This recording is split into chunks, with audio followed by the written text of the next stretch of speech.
Welcome, everyone, to The MAP, the Mental Health and Addiction Podcast. I'm Kimberly Walsh, Director of Brady's Landing Sober Home for Women. I am joined with my incomparable co-hosts, Kristen Perry Long, and our wonderful producer, Andy Bernstein.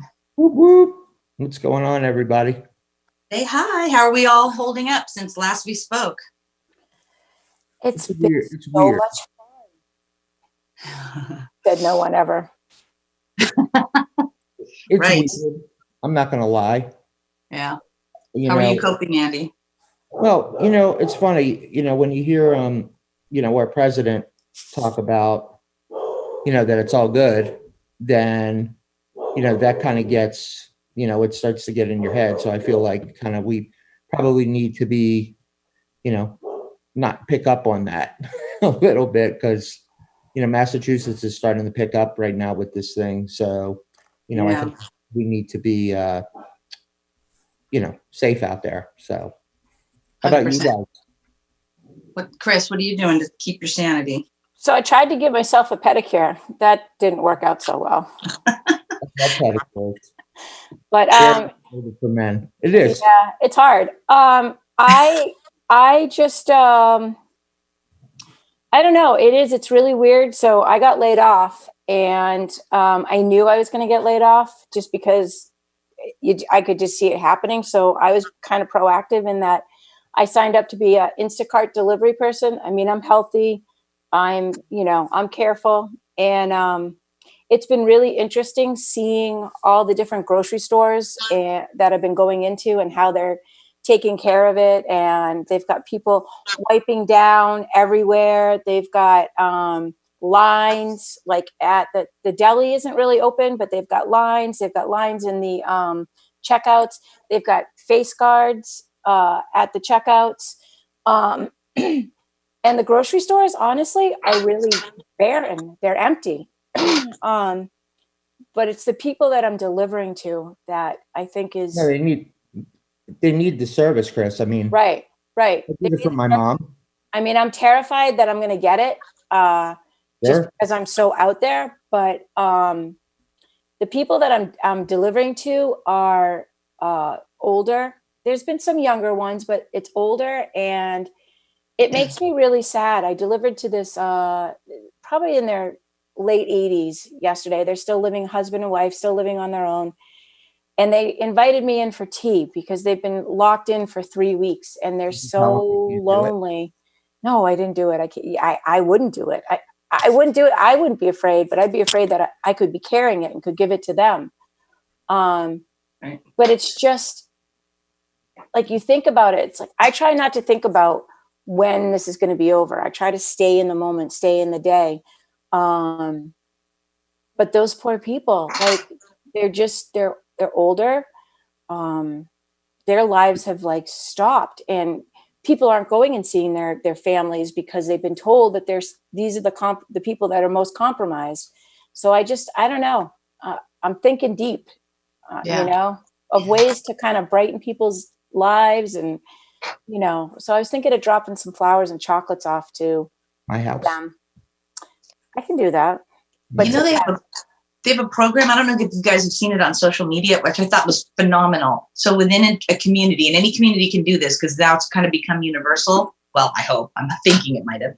But at any rate, so if the older person who lives in a home or an apartment, they can put a red, like anything red in the window to signify they need help, they need supplies, they need something. If they can't reach out in another way, then someone could at least come knock on the door, pick up the note or pick up whatever they needed and then bring it back for them.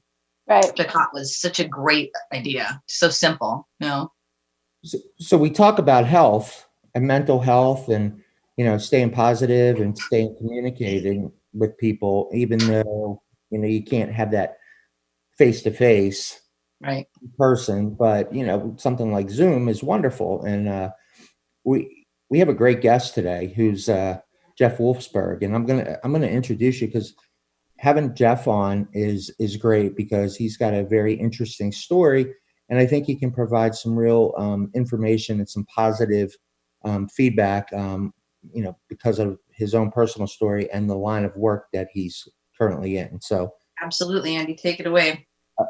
So how are you, Jeff? I'm great. How are you, Andy? Good morning. Good morning, Kim. Good morning, Chris. Morning. So Jeff has a 20-year background in alcohol and drug prevention field.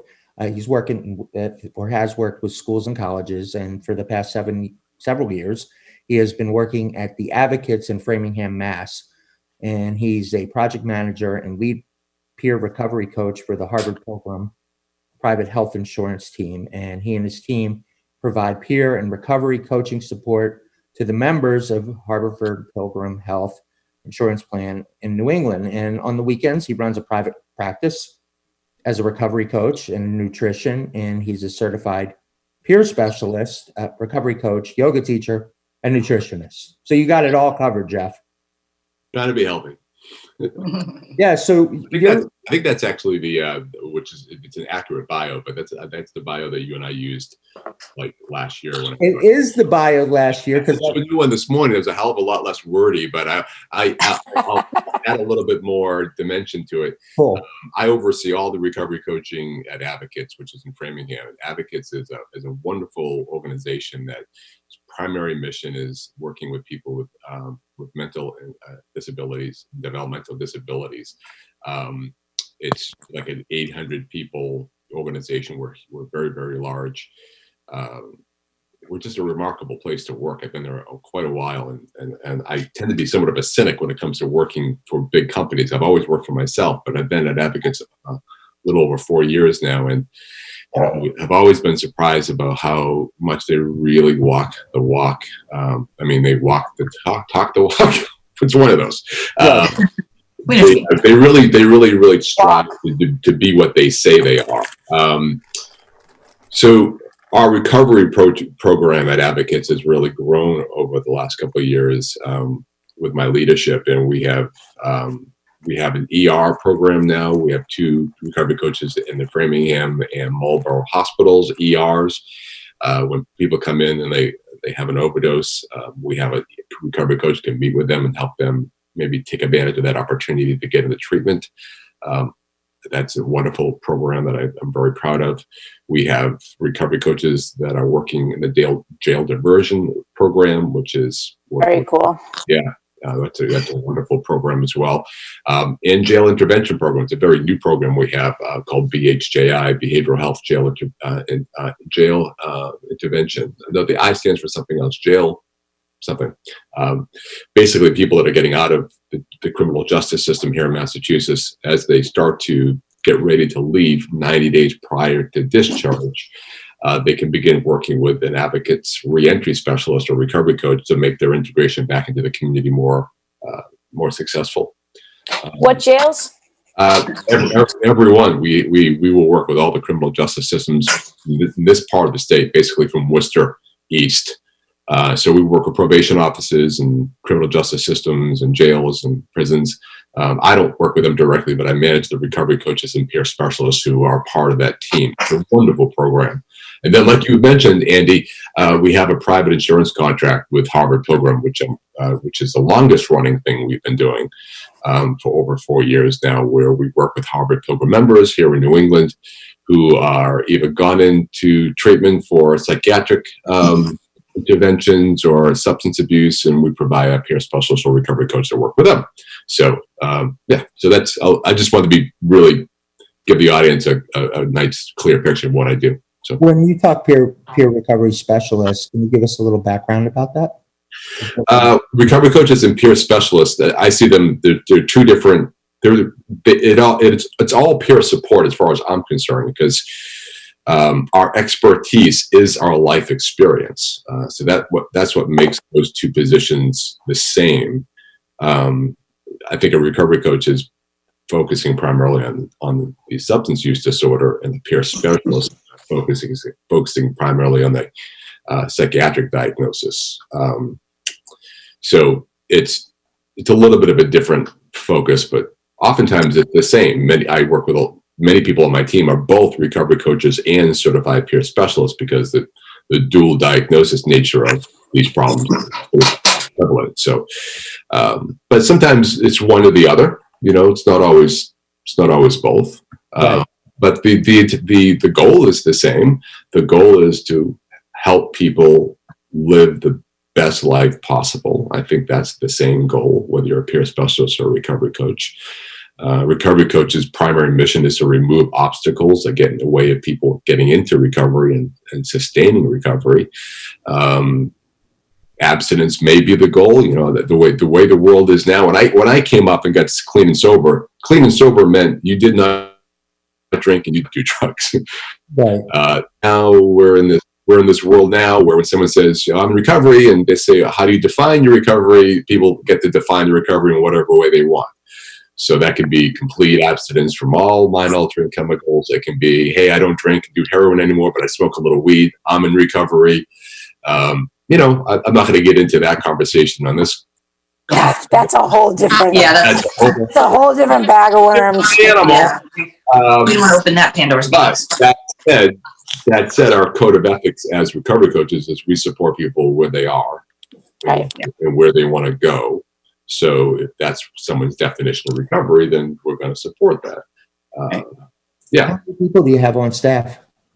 On any given week, my team is about 12 to 13 Okay. recovery coaches and peer specialists. We have a total staff of, again, fluctuates 40 or something. And it's a nonprofit organization. Yeah. So you're open to the public. Yeah. Right. So from what I remember, because we had you on our my old show, Crosscheck, you were not bear with me, you were not a AA guy. Is that correct? Well, I think I've gone through a marketplace where when I first started getting into recovery, AA was my thing. And I went to meetings and I did my steps and I wrote my steps and I went through, because I didn't know what else there was to do. I mean, people just kept beating me over the head. Like, this is how you get sober. There wasn't multiple pathways of recovery that we talk about so much today. Can I stop you there for a second? Yeah. Do you think that maybe there's too many pathways to recovery, and some of them they intersect, and some of them are just so a different, you know what I mean? Like there's I don't think, like, today my pathway of recovery today is basically yoga with a 12-step emphasis. There is a whole thing around that, by the way. Yeah. The whole Love it. world. Yeah. That for me, eating really well. Those two things are my platform for my mind, body, and soul. I don't think I could have started there. Again, I always emphasize this is my story, so I don't think you can look at my story and say that. I don't think I could have started there and had the same quality of recovery that I have now. I think I had to grow into that. So AA did provide me with structure, a place to go, people to talk to, people that were living a life without alcohol and other drugs and telling me it's possible. So there was some value in that for me. I wouldn't say I'm an AA guy. That was 20-something years ago. Okay. But, I wouldn't say I'm not an AA guy. I feel like I grew out of it, and it became something different for me. You kind of pursued your own journey. I did. I just kind of followed what felt natural to me. I mean, obviously, when I started working with people were like, "Hey, you're going to get in trouble," and people said those things to me, and I don't always think that's true. I just kind of went in a different direction. So if someone says, "Hey, I want to do AA," that's fine. I support that. I think there's a lot of value. Yeah. And I agree with you on that journey. I kind of had a similar one as yours, Jeff. I started with AA as well, but I've also incorporated so many other different aspects into my life that's not necessarily a meeting a day or a meeting. You know what I mean? But I'm certainly sober. And the bottom line to that is everyone gets there how they get there. It's all individual. It's kind of like we were talking about on another show, different medications. You have to try them. You have to try them, see what works for you. There's not one thing does not fit all. One size does not fit all, especially in when you're talking about your life, and how you choose to live it, I think Chris said earlier, do I think there's too many pathways? Probably, if I was really honest with you, I feel that way. I think some people that are new to recovery, they want to try. Oh, I want to try yoga, meditation. I'm like, that's great and everything, but that's, I really think you should look at these other things, even though that's somewhat against the code of ethics. What I just did right there, which I'm telling people what to do.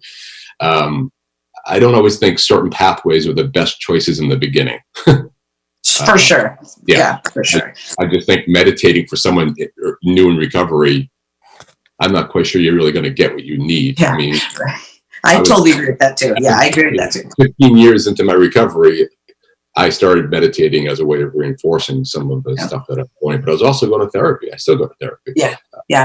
And AA lays a good foundation for moving forward off the platform, but I think a good solid foundation in the program and doing the steps is so paramount to what comes next, But I have to be really careful.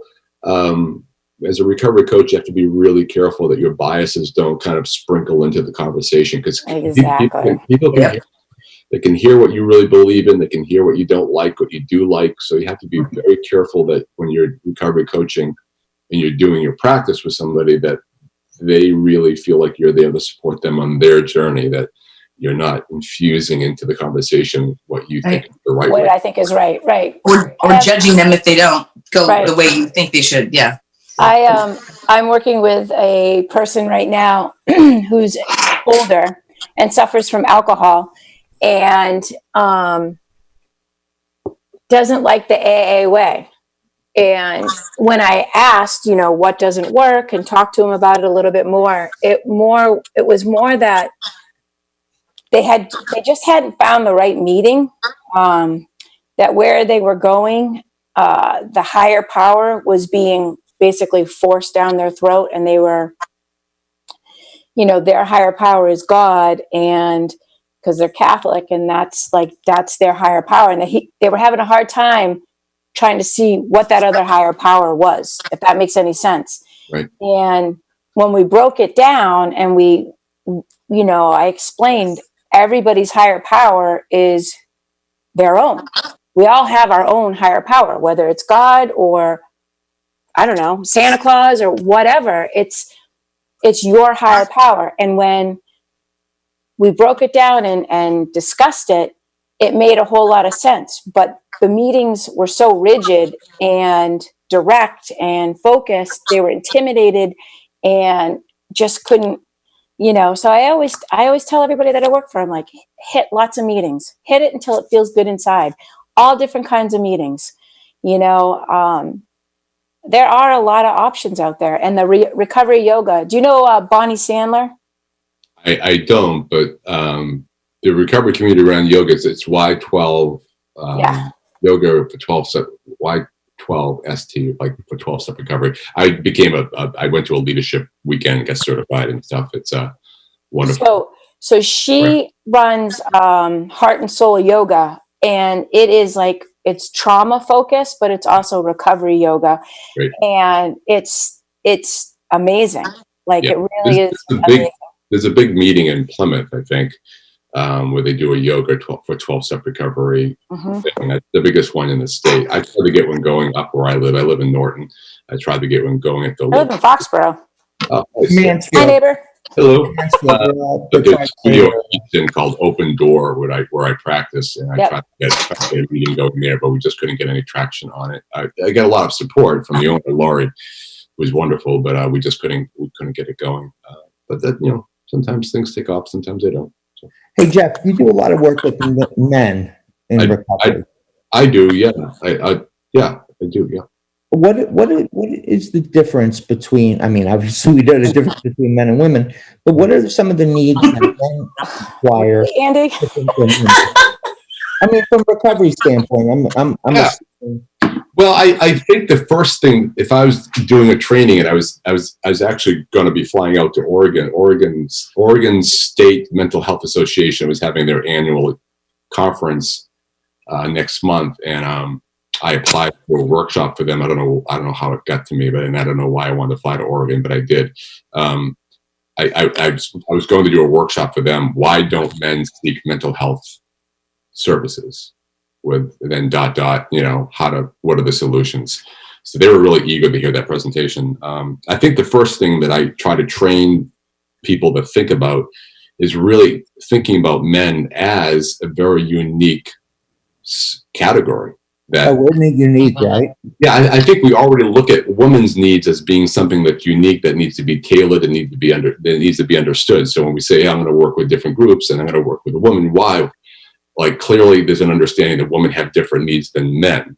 Like, for instance, I was at a meeting at Advocates. This is a year ago, and one of the senior executives was like, we're looking for ideas about, we want to start more groups.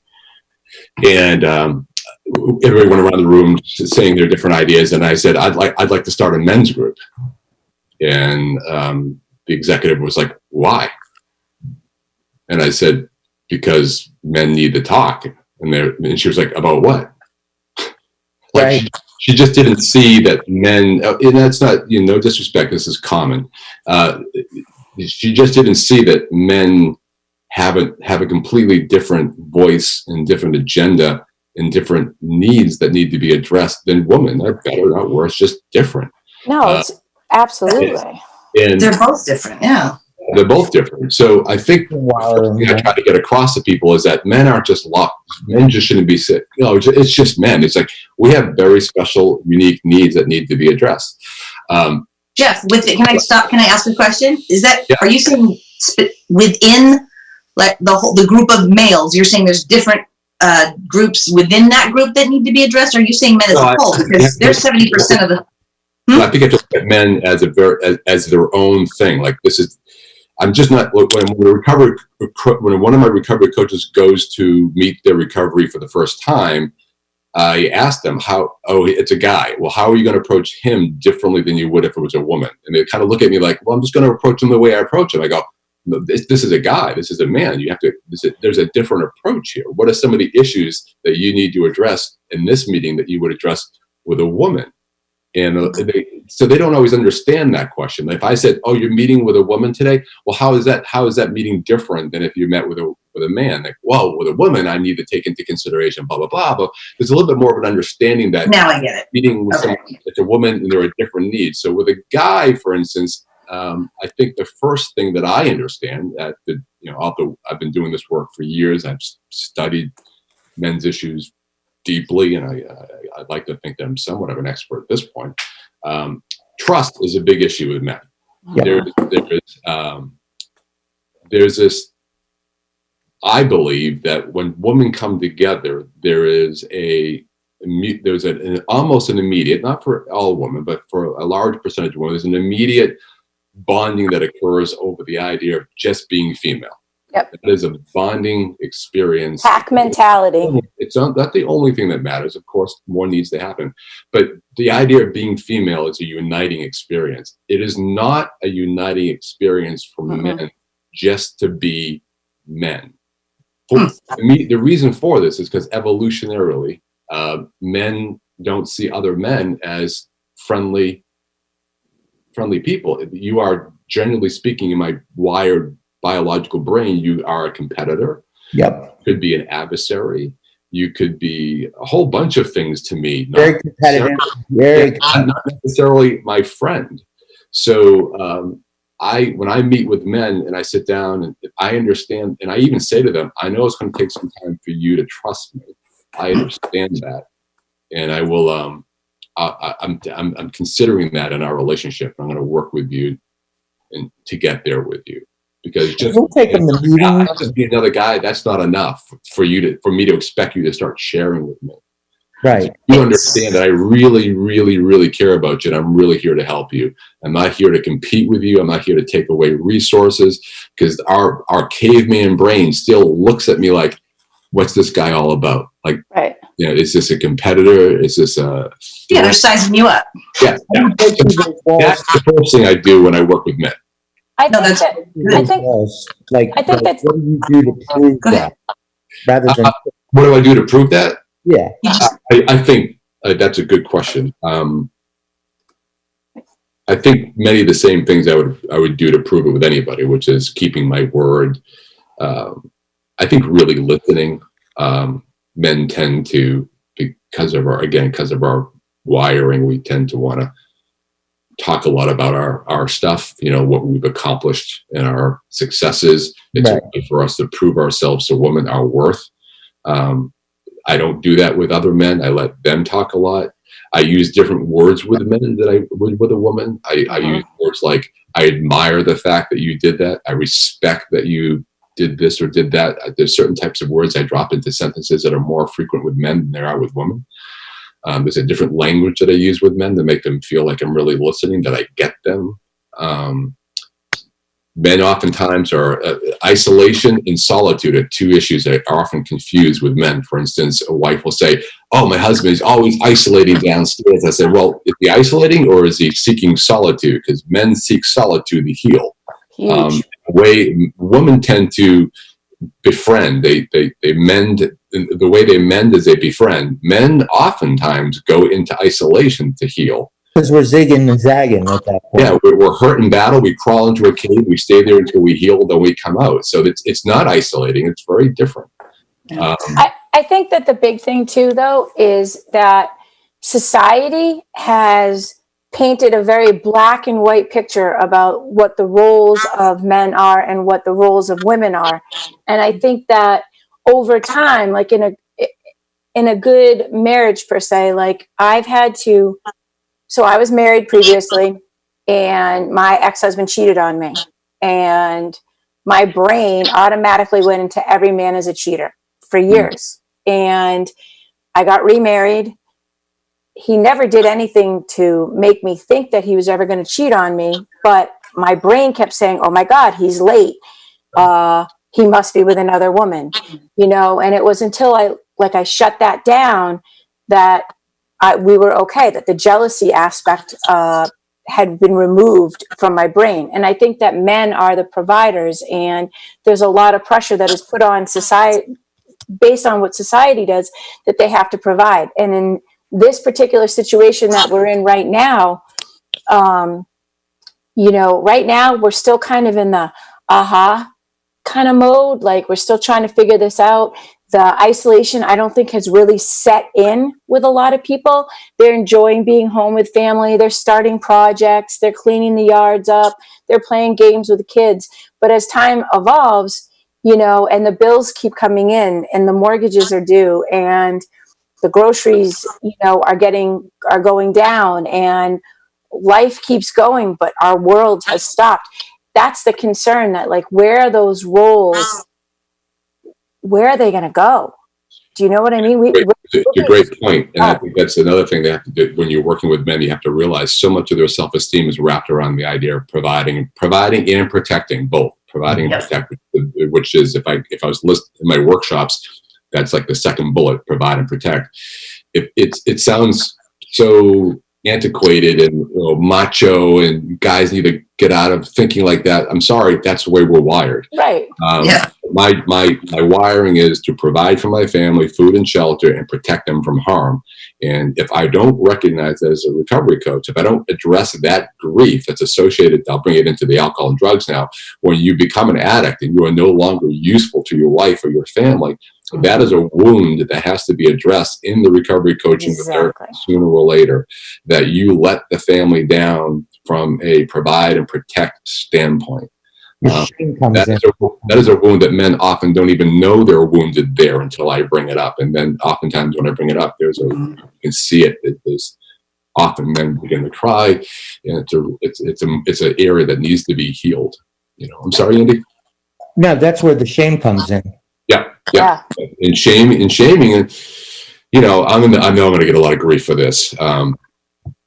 Unfortunately, what I've seen in a lot of very destructive relationships between men and women is women use shaming tactics against men often as a way of hurting them. Again, I'm going to say it goes both ways, but in the arsenal of how men and women hurt each other, shaming a man is oftentimes something I've seen done by women often. And if you're trying to heal relationships, that's often something that has to be addressed as well. Well, I think both find the weak spot. You know what I mean? Both. I said that's why it goes both ways. I'm just pointing it out. If I'm working with a couple, I'm often trying to let them understand where shaming the other, if it goes either way, can be so devastating. Yeah, shame is the worst. Brene Brown's talked so much about shame. Brene Brown. Yes. I have to say, so like the whole shame thing, when I start working with families, because my backstory, Jeff, is that I didn't choose to get into this. It chose my kids. So 12 years ago, I was running around, 12 years ago, I was running around trying to fix my kids.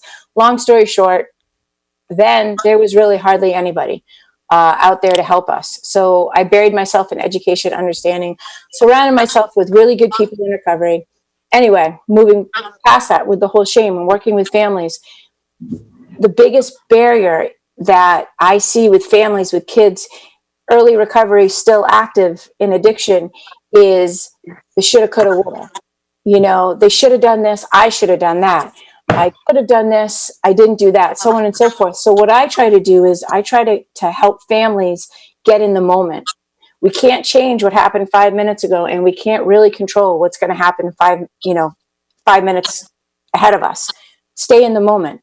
Stay right here, right now. And when you do that, and when you keep somebody like in the moment, the shame starts to go away. And, they start to see that if they stay in the moment and they're not like, you did this, yesterday, what's to say that you're not going to do this tomorrow? And you just remove that. You remove that burden from them too. And I love watching, not in a sick way, but I love watching the process of people finding recovery per se. It's a family disease. And when the whole family, all get on the same page and they all do what they need to do individually, it eventually comes back and it's a full circle and it's all going in the right direction. But it's definitely a process. It's trial and error, and it's hard and it's long, but yeah. Yeah. So Andy, to answer your question, I love working with men. I think the issues facing men are ones that I've gone through personally. So, I can relate to it. And I like, if I can get a guy that trusts me, and I think good work can be done. Good work can be done, and I can heal these men. Break down walls, and men 50 plus is a big issue right now too. Yeah, I'm 53. I see so many men in the 50s coming in through Harvard Pilgrims. That contract, the suicide rate for men in my age category is so high. It has a lot to do with loss of jobs, loss of identity, to provide, protect mentality. At a core level, we're still very much just, cavemen. We like to think we've evolved and we're this, whatever we think we are, but we're still very much, in our very strict gender roles. And I don't think there's anything wrong with it. I know I get a lot of grief when I do workshops and I'm at a conference and there's 50, 60, 70 people in the room and I start throwing out some of my gender ideas. Some of them, like, yes, great. I agree that you nailed it. And others, I can get a lot of flack for it. And I get that because I'm kind of pushing back against societal norms. But one story that I often tell at the beginning of a workshop is, as I tell this story, I say, imagine if you walked into a restaurant, like just you and a friend, and as you walk into the restaurant, you see a woman sitting by herself at a table off in the corner, and she's weeping and she's crying. You can clearly see she's upset. What are some of the adjectives that come to mind? What are some of the ideas that pop into your mind? And I'll write them down on the board. And oftentimes they're like, oh, she must be really upset. Oh, something must have happened. Maybe someone should go over and see if she's okay.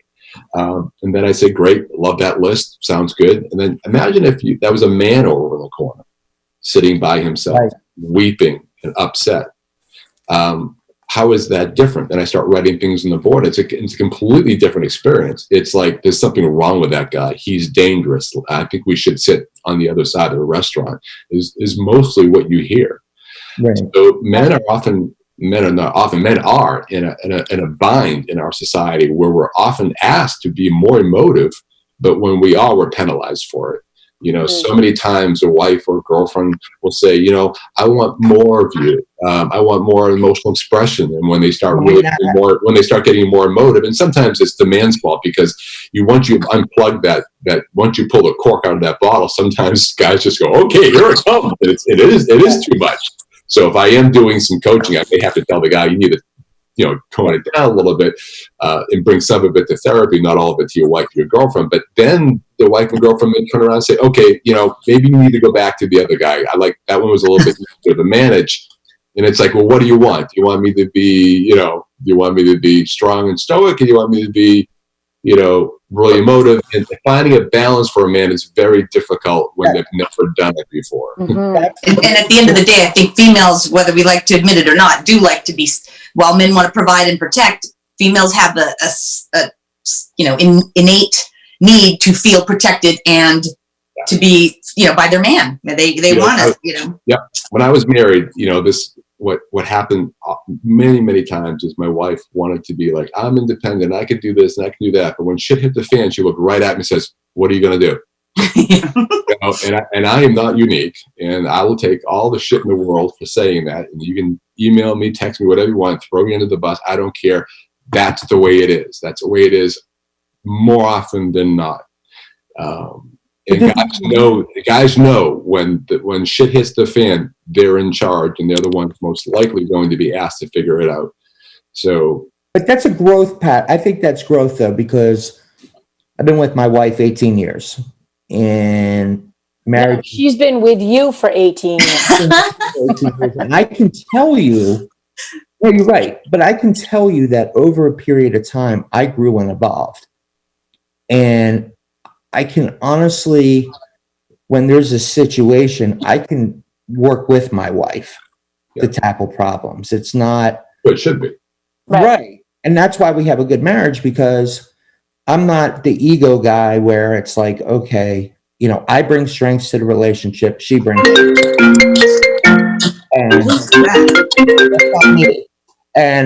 And I bring strengths to the relationship as well. So together, finding that common ground, be able to do that. But I think you have to almost, as a guy, you almost have to check your ego a little bit, because, you're a partner, right?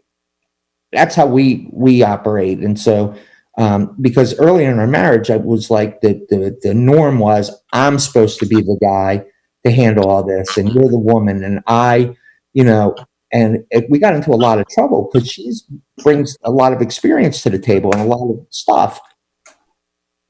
And over time, it's sometimes hard. I think it's great that you've got to that point. I think that's ideally what you're looking for, is true partnership, where you recognize the strengths of each other. And there are going to be times where something happens and you just know you're the best person to tackle this, and I'm the best person to tackle that. These problems we tackle together. I agree. And I think that's the ideal. I think, though, sometimes at the end of the day, women do look to men to kind of figure things out. And honestly, I take responsibility for this. I wanted to be the guy that she turned to that's figure it out. I'm not blaming my wife. I wanted to be in charge and fix the problems. But, that's just, I just want to be able to put that out there so when couples can hear that, and it's okay. I don't mind that. I don't mind that my wife looked at me and said, what are you going to do? I got it, but it is, that's the dynamic for a lot of relationships. And right. My wife's brilliant though, so that she knows more than I do. So, so she does, and she's able to take. But I'm vision, she's tactical. Yeah, that's great. Yeah. But I think that would be my wife. My wife would be vision, and I'm tactical. That's a guy's strength, generally speaking. Yeah. Are tactical. Women are kind of more. Good, Chris. I know there's a writer that I really love named David Dita. He's talked a lot about men and women, their energies and stuff. So if you want to look for more of this, I'm sorry, Chris, go ahead. I think that what that goes back to is growing up. I mean, we always went to our dads. Like, our moms put the Band-Aids on it and washed our laundry and did all that. But our dads were the ones that fixed our problems. Like, it goes back way, way, way back. Like, it's hard. And when you are in a relationship and one person is sick, and the other person is now forced to keep the family together, it's like, it goes helter skelter. You're out of control, and it's just finding that balance. And, I think that resentment comes up, and fear, and all those other emotions. And it's when you just remove all of that, which is easier said than done. you know, that's when the challenge and that's when the healing begins. Absolutely, Yeah. Chris. This dialogue kind of reminds me of, remember that book, Men Are From Mars, Women Are From Venus? Yeah. A lot of those, topics we're touching on. It's so funny. It all goes back to, we are different creatures, bottom line, and we should be, and the more we know about each other and how we operate, the better we're going to be. There is, yeah, and I'm always pushing against some feminist ideology when I do my workshops, which is we're all equal, and I definitely don't subscribe to that. We are different animals, men and women, and we bring different strengths and weaknesses to the table, and what you're ideally striving for is to find how those two things complement each other to create a lot of joy and happiness for the people around us.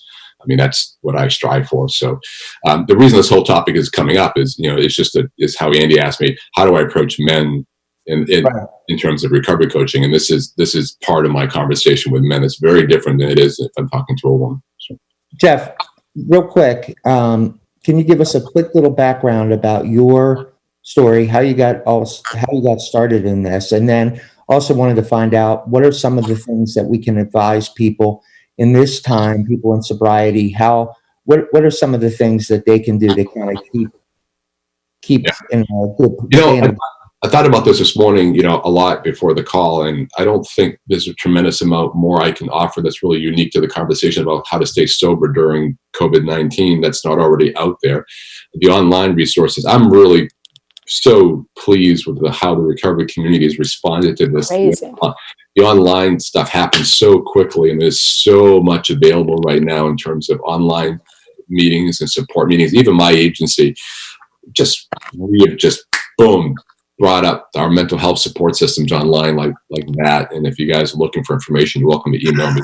We're providing support on Zoom, general support meetings that anybody can attend, which I think is fantastic for mental health and or substance abuse. So there's a lot of online stuff out there that's really fantastic. Here's your website. You can go to advocates.org and find out stuff. And you're welcome to email me at jeffjwolfsberg@advocates.org. And if you're looking for something specific, I'm happy to send it to you. I think what's important, though, is remember the reason we got into recovery was to be of service to other people. I think, unfortunately, all addictions are a very selfish disorder that we're always thinking about our own needs. And I think in this time, part of the ways in which we can support our recovery, not so much, going to an online AA meeting or online whatever meeting, is to think about others. I know I am not well when I'm thinking about myself all the time. That's anytime I'm feeling out of balance, I'm like, all right, what do I need to do for this? Sounds so hokey and idealistic, but I really do this. The minute I'm starting to feel depressed or down, and it's happened a lot in the last 7 days. I've been in this apartment for 7 days. I've gone to the market. That's it. And unfortunately, my dad passed away 3 weeks ago. In the minute he passed away, this whole thing hit, and my family is in a very bad grieving situation right now, but we can't be with each other. So just trying to find out what I can do for others throughout the day has allowed my recovery, I think, to stay somewhat balanced. Whether it's reaching out to others and asking them, can I be here for you? Do you want to talk? I live in an apartment complex, so I emailed the leasing office and said, reach out to some of the seniors in the apartment complex, because they know who they are, that are living alone, and let them know that I'm going to the market at these times during the week. So I've picked up groceries for 2 or 3 different people that are older in my apartment complex. I'll continue to do that until this thing passes. So try to be of service to others in whatever way we can is the best thing you can do, I think, to support your recovery. Sorry, my light's falling down. Yeah, it's okay. Also, that whole we're as sick as our secrets thing you hear a lot in AA. We're all stuck indoors right now. I don't know, maybe this is a seductive time to kind of, no one's going to know that I'm drunk or high. I'm in my apartment. No one's coming to check on me because we're staying away from each other. That's the way my addict brain would think. This is a great time to get high. No one's coming to check on me. No one's calling me. If someone texts me, I don't reply. No one's going to know that I'm using. So you have to really be careful about that right now. And if you have a sponsor, check in with your sponsor. If you have a recovery coach, utilize a recovery coach. Yeah, I'm making sure that I don't let my secret addict brain kind of come up and jump all over me. Connection is the key, right? And that is, yeah. Yep. Connection is the key, and I'm aware of that. Yeah. Can we have you back on at some point in time? Yeah, I'd love to come back on. I love talking about the topics of men. I can go into a lot more depth about how men heal. Most of the time when you and I talk about that, I just get to some basic kind of concepts about trust and some social dynamics between men and women. I'd love to get into like, this is how you approach men. This is how, there's like 7 modalities about how men heal that are very unique to men that I'd love to share with you guys. If you're a recovery coach or a clinician, or you're like, any human being in a relationship, if you understand men better, or I understand women better, you got better relationships. So I'd be excited to talk about that. And give your website one more time. My professional website is advocates.org. That's who I work for, and I'm happy to work for them. And they have resources on their website. But if you need to reach me specifically and you have a specific question about a resource, you can email me at Wolfsberg, WOLFSBERG @advocates.org. I oversee all recovery coaching for advocates, and I can help you. Jeff, you're a good dude, man. Thank you. Good show. So that's our show for the week. Thanks to Jeff Wolfsberg. Thanks to Michael Weber, our guy at Mission Control, and thanks to Kimberly and Chris, and everybody. Stay safe out there. Wash your hands. Wash your hands. Wash those hands. We'll see you next time, everybody. Bombs, whatever. Stay safe. All right. Bye, everybody. We'll see you next time. Bye. Bye.